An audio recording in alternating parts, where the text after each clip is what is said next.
Hey guys म आशिक र स्वागत छ तपाईँहरूलाई आशिक इन्फो युट्युब च्यानलमा।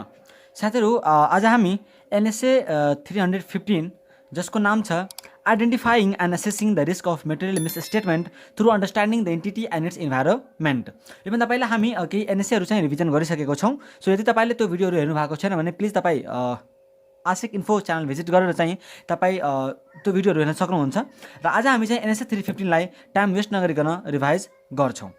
सो यसको अब्जेक्टिभ सबभन्दा पहिला चाहिँ म यसको मेन कुराहरू चाहिँ डिस्कस गर्छु। मैले इम्पोर्टेन्ट कुराहरू जुन चाहिँ इक्जामको लागि इम्पोर्टेन्ट छ त्यसलाई चाहिँ म मात्रै फोकस गर्छु। ओके, सो यसको अब्जेक्टिभ के छ त्यो चाहिँ हेर्नु होला है।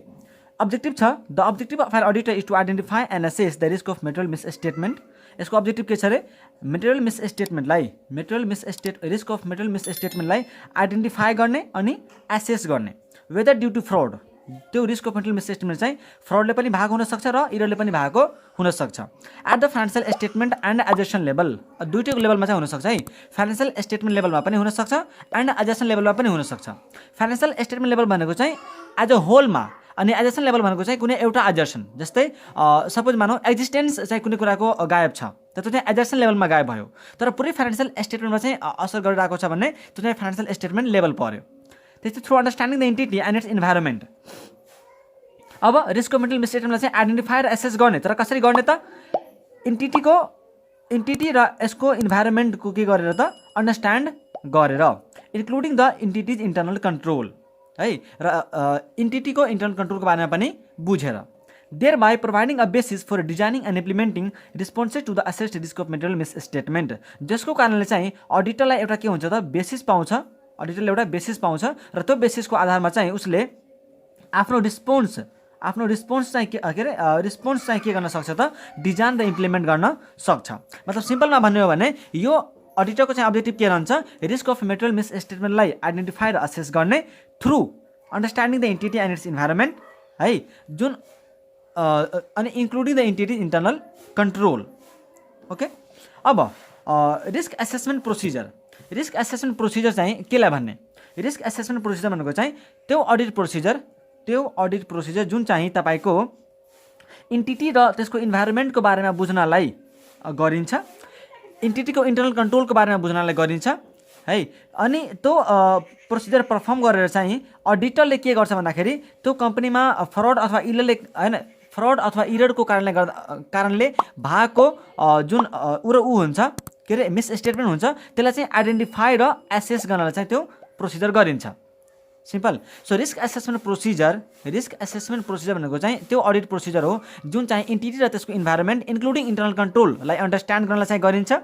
प्लस त्यो प्रोसिजर चाहिँ गरिन्छ किनकि रिस्क अफ मेटेरियल मिसस्टेटमेन्ट चाहे त्यो इररको कारणले होस्, चाहे त्यो फ्रडको कारणले होस्, चाहे त्यो फाइनेन्सियल स्टेटमेन्ट लेभलमा होस्, चाहे त्यो एडजस्टमेन्ट लेभलमा होस्, त्यसको बारेमा चाहिँ आइडेन्टिफाई र त्यसलाई एसेस गर्नलाई चाहिँ रिस्क एसेसमेन्ट प्रोसिजर गरिन्छ है। अब सिग्निफिकेन्ट रिस्क भनेको के हो त, त्यस्तो खालको identified and assessed risk of material misstatement जुन चाहिँ अडिटरको जजमेन्टमा के लाग्छ भन्दाखेरि त्यसलाई चाहिँ स्पेसल कन्सिडरेसन चाहिन्छ है।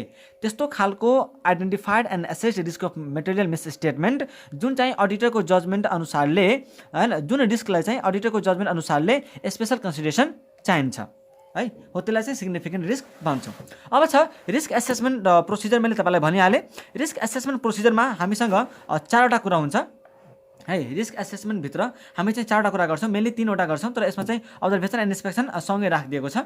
सो हामी चाहिँ रिस्क एसेसमेन्ट प्रोसिजरमा यो तीनवटा कुरा गर्छौँ। के गर्छौँ त, के प्रोसिजरहरू गर्छौँ रिस्क एसेसमेन्ट प्रोसिजरको अन्डरमा।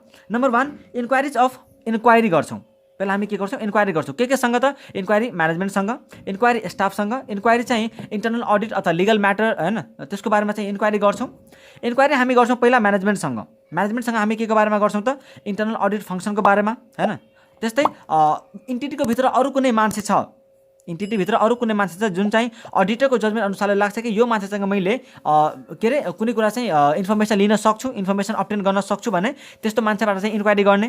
त्यस्तै इन्क्वायरी चाहिँ टिसिडब्ल्युजी र इम्प्लोइबाट पनि गरिन्छ। त्यसको बिजनेसको प्रोसेस बुझ्नलाई हैन, कम्प्लेक्स ट्रान्जेक्सनको चाहिँ नेचर बुझ्नलाई, त्यस्तै अकाउन्टिङ पोलिसीहरूको चाहिँ एप्रोप्रिएटनेस बुझ्नलाई। अब फेरि इन्क्वायरी गरिन्छ कोसँग त, इन-हाउस लिगल काउन्सिलसँग। प्रत्येक अर्गनाइजेसनमा एउटा इन-हाउस लिगल काउन्सिल हुन्छ, त्योसँग पनि इन्क्वायरी गर्न सकिन्छ। त्योसँग किन गर्ने त हैन, कुनै केसहरूको बारेमा बुझ्नलाई, त्यस्तै उसले चाहिँ कम्पनीले ल र रेगुलेसनको चाहिँ कम्प्लाई गरेको छ कि छैन त्यस्तो कुरा बुझ्नलाई है। त्यस्तै पछि गएर चाहिँ कुनै त्यस्तो फ्रड हुन सक्छ जसले एन्टिटीलाई असर गर्छ हो त्यस्तो कुरा बुझ्नलाई, कुनै वारेन्टिजको बारेमा बुझ्नलाई, पोस्ट सेल्स अब्लिगेसनको बारेमा बुझ्नलाई, मतलब सेल्स गरेपछि जुन कम्पनीको अब्लिगेसन हुन्छ त्यस्तो कुराहरूको बारेमा बुझ्नलाई चाहिँ तपाईले इन्क्वायरी गर्नुपर्ने हुन्छ। सो इन्क्वायरी हामी तीनवटासँग गर्छौँ छोटा छोटी कामको लागि, म्यानेजमेन्ट, टिसिडब्ल्युजी एन्ड इम्प्लोइज अनि inquiry with in house legal council.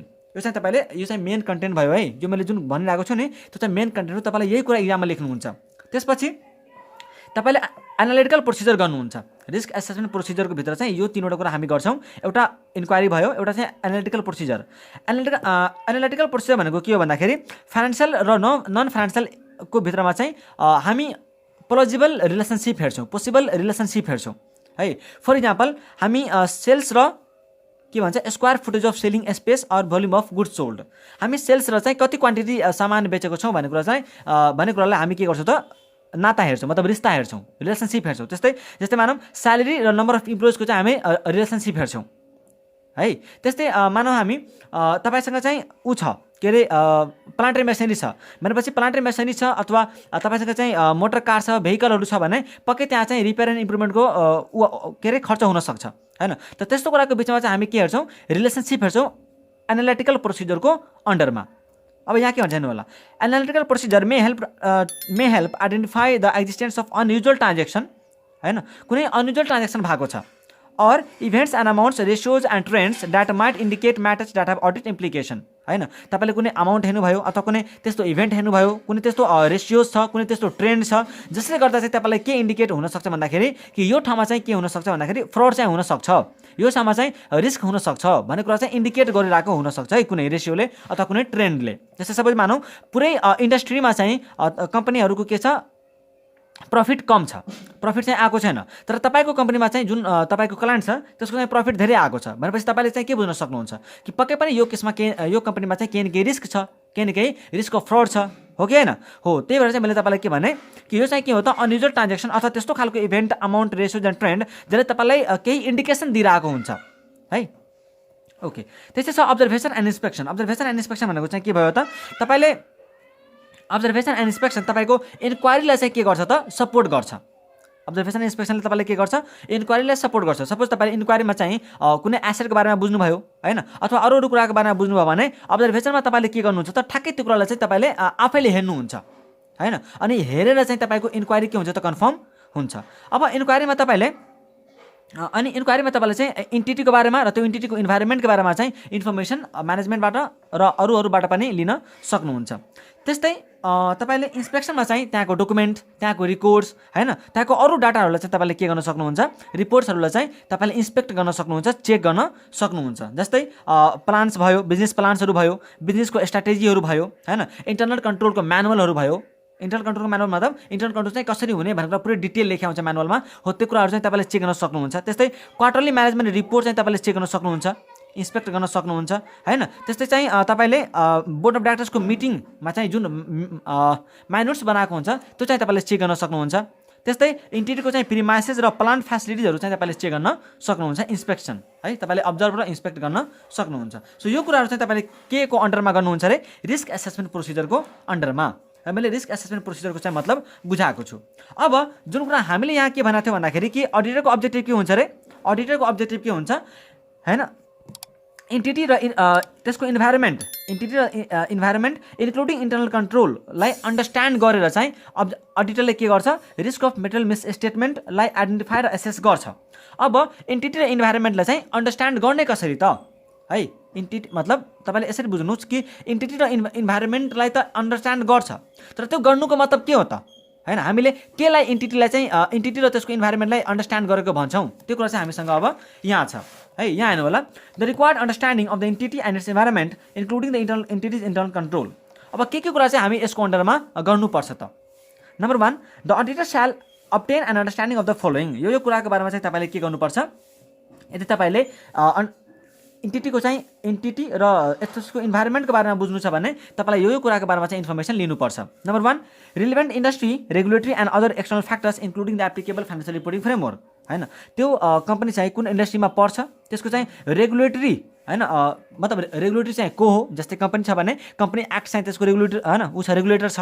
त्यस्तै एन्ड अदर एक्सटर्नल फ्याक्टर्स अरू केही कुराहरू including applicable financial reporting framework, त्यो अर्गनाइजेसनलाई चाहिँ कुन फाइनेन्सियल रिपोर्टिङ फ्रेमवर्क एप्लिकेबल छ। त्यस्तै तपाईँलाई चाहिँ नेचर अफ इन्टिटी बुझ्नलाई तपाईँले त्यसको चाहिँ अपरेसन बुझ्नुपर्छ, त्यसको बिजनेस के छ, त्यसको अनरसिप र गभर्नेन्स स्ट्रक्चर, त्यसको अनरसिप चाहिँ कसको छ, डिभेन्चरको अनरसिप हैन, डेटको अनरसिप छ कि इक्विटीको अनरसिप छ कि हैन, त्यस्तै गभर्नेन्स स्ट्रक्चर चाहिँ तपाईँले हेर्नु पर्यो। त्यस्तै कम्पनीले चाहिँ कस्तो कस्तो प्रकारको इन्भेस्टमेन्ट गरिरहेको छ अनि कस्तो प्रकारको इन्भेस्टमेन्ट चाहिँ उसले फ्युचरमा गर्ने प्लान बनाएको छ, त्यो कुराहरू चाहिँ तपाईँले हेर्नु पर्यो। त्यस्तै कम्पनी चाहिँ कसरी स्ट्रक्चर्ड भएको छ, कसरी त्यो फाइनेन्स भएको छ है, ताकि तपाईँले चाहिँ त्यसको तपाईँले थाहा भयो भने कसरी त्यो फाइनेन्स भएको छ भनेर तपाईँलाई थाहा छ भने तपाईँले बुझ्न सक्नुहुन्छ कि त्यहाँ चाहिँ क्लासेस अफ ट्रान्जेक्सन कस्तो कुरा हुनसक्छ, त्यस्तै अकाउन्ट ब्यालेन्सहरू चाहिँ के हुनसक्छ हो कि होइन, अनि कस्तो कस्तो प्रकारको चाहिँ डिस्क्लोजर हुनुपर्छ फाइनेन्सियल स्टेटमेन्टमा भन्ने कुरा चाहिँ तपाईँले त्यसको फाइनेन्सिङ हेरेर थाहा पाउन सक्नुहुन्छ। सो यो कुरा चाहिँ तपाईँले इन्टिटीको बुझ्नलाई हेर्नुहुन्छ। त्यसपछि तपाईँले अरू केही कुरा हेर्नुपर्छ, जस्तै इन्टिटीको चाहिँ सिलेक्सन र एप्लिकेसन अफ अकाउन्टिङ पोलिसी हैन, उसले चाहिँ अकाउन्टिङ पोलिसीलाई चाहिँ कसरी सेलेक्ट र त्यसको चाहिँ एप्लाई गरिरहेको छ त्यो पनि हेर्नु पर्यो। अनि इन्टिटीको चाहिँ अब्जेक्टिभ के छ, स्ट्राटेजिजहरू के छ त्यो कुरा चाहिँ तपाईँले हेर्नुपर्छ है। त्यस्तै अनि तपाईँले चाहिँ के गर्नुपर्छ भन्दाखेरि इन्टिटीको चाहिँ फाइनेन्सियल पर्फर्मेन्सलाई मेजरमेन्ट र रिभ्यू पनि गर्नुपर्छ है र इन्टिटीको चाहिँ फाइनेन्सियल पर्फर्मेन्सलाई के गर्नुपर्छ रे मेजरमेन्ट पनि गर्नुपर्छ र त्यसलाई रिभ्यू पनि गर्नुपर्छ। सो यो कुरा चाहिँ यदि तपाईँले गर्नुभयो भने तपाईँले इन्टिटी र त्यसको इन्भाइरोमेन्टको बारेमा बुझ्नुहुन्छ।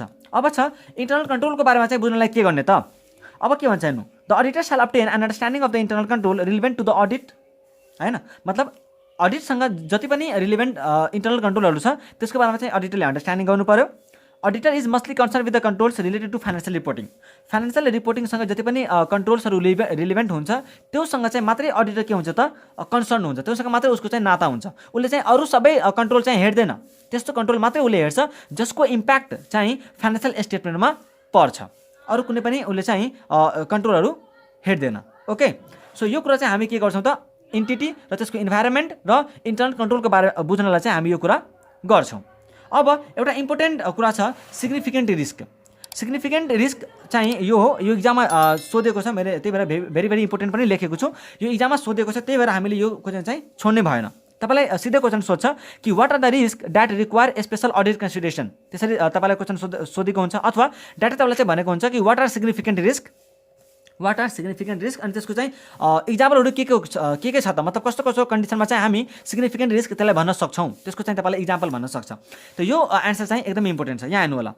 As a part of the risk assessment हैन, रिस्क एसेसमेन्टको पार्टमा चाहिँ the auditor shall determine whether any of the risk are identified are in the auditor's judgement a significant risk हैन। रिस्क एसेसमेन्ट गर्ने बेलामा चाहिँ अडिटरले यो पनि सोच्नुपर्छ कि के मैले जति पनि रिस्क एसेस गरेको छु त्यो रिस्कमध्ये कुनै रिस्क सिग्निफिकेन्ट रिस्क छ त, त्यो कुरा चाहिँ उसले के गर्नुपर्छ अरे डिटरमाइन गर्नुपर्छ।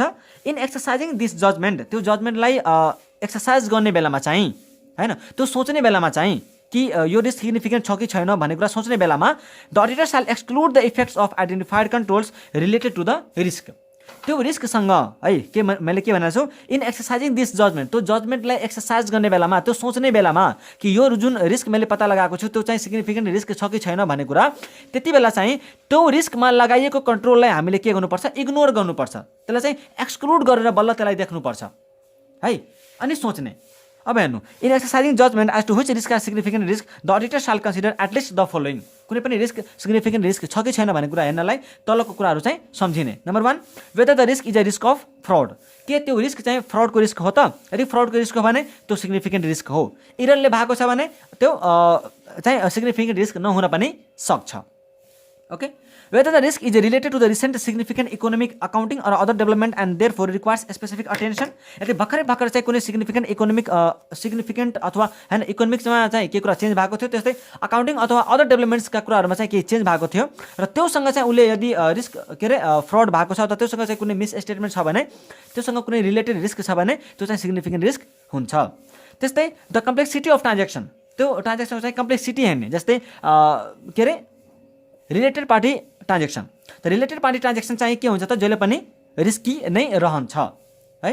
त्यस्तै weather the risk involves significant transaction with related party, यहाँ पनि आइहाल्यो। अनि ओके सरी, कम्प्लेक्सिटी अफ ट्रान्जेक्सनमा चाहिँ तपाईँको के आउँछ त, जस्तै प्रोभिजन निकाल्ने कुराहरू हैन। त्यस्तै चाहिँ कम्प्लेक्सिटी अफ ट्रान्जेक्सनमा तपाईँले सेल एन्ड लिज ब्याकका कुराहरू हैन, सेल एन्ड लिज ब्याकका कुराहरू, फेरि मैले सेल गरेँ त्यसलाई फेरि मैले लिज ब्याक लिएँ हो, त्यस्ता कुराहरू चाहिँ तपाईँको कम्प्लेक्सिटी अफ ट्रान्जेक्सनमा पढ्न जान्छ। त्यस्तै weather the risk involve significant transaction with related parties, के तपाईँले कुनै ट्रान्जेक्सन चाहिँ रिलेटेड पार्टीसँग गर्नुभएको छ त्यो पनि सिग्निफिकेन्ट रिस्कको अन्डरमा आउँछ। The degree of subjectivity in the measurement of financial information related to the risk specially those measurements involving a wide range of measurement uncertainty. अब यहाँ चाहिँ के भन्नु त, त्यस्तो कुराहरू चाहिँ जुन चाहिँ हामीले सब्जेक्टिभ मेजरमेन्ट हुन्छ त्यस्तो कुराहरूमा चाहिँ सब्जेक्टिभ मेजरमेन्ट हुन्छ जुन त्यसलाई पनि हामी सिग्निफिकेन्टको रिस्कको अन्डरमा चाहिँ राख्छौँ। जस्तै provision for bad debt, provision for taxation हैन, त्यस्तै हामीले चाहिँ त्यो डाउटफुल डेटहरू जुन बनाउँछौँ हो, त्यस्तो कुराहरू जुनमा चाहिँ सब्जेक्टिभ हुन्छ नि हो, त्यसमा त्यो पनि सिग्निफिकेन्ट रिस्क चाहिँ हुन सक्छ। र लास्टमा छ अनयुजुअल ट्रान्जेक्सन। त्यो अनयुजुअल ट्रान्जेक्सन पनि के हुन्छ त, सिग्निफिकेन्ट रिस्क नै मानिन्छ। ओके, सो यो थियो हाम्रो एनएससी 315